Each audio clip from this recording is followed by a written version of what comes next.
Panginoon, alam kong darating ang mga idinadasal ko sa iyo. Panginoon, salamat sa lahat ng mga blessings mo na ibinibigay sa amin. Salamat sa patuloy mong pagbibigay ng pag-aalaga sa amin. Araw-araw na kasama ka ay ang araw-araw na alam namin na we will be provided, Lord. Alam po namin ang sitwasyon ngayon ay problemado, pero hindi kami sa sitwasyon namin nakatutok, kundi sa inyo na, Panginoon namin, na kayang magbigay ng mga pangangailangan namin, Lord. Ikaw na laging tumutulong sa amin, Lord.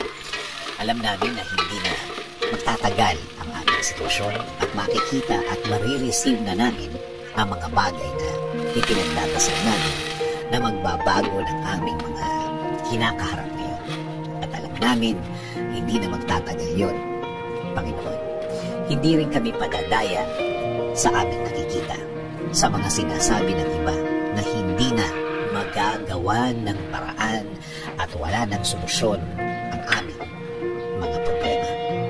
Na ito daw ay mas lalala pa, na ito daw ay mas gagrabe pa, na kahit na daw ano ang gawin namin, ay wala ng pag-asa pang mabago ang mga nasa harapan ko, Panginoon.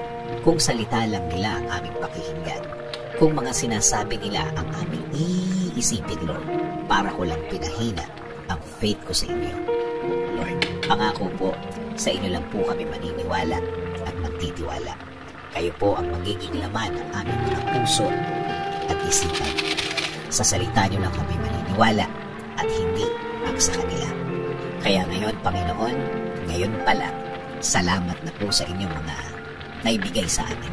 Salamat po sa mga provision mo sa amin. Salamat na sa mga biyaya na ibibigay ninyo, Lord. Kasama din po ng pasasalamat ng mga ibibigay ninyo sa akin at sa amin, Panginoon.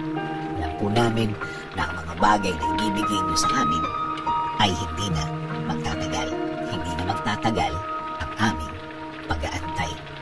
Salamat din po kasi alam po namin na hindi lang kami ang i-bless nyo.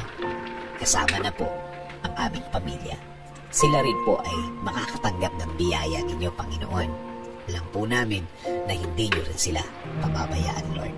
And Lord, please bless our country. Kayo na po, Panginoon, ang bahala sa aming bayan. Please bless our government officials, Lord. Lead them and guide them always. Provide them with more wisdom.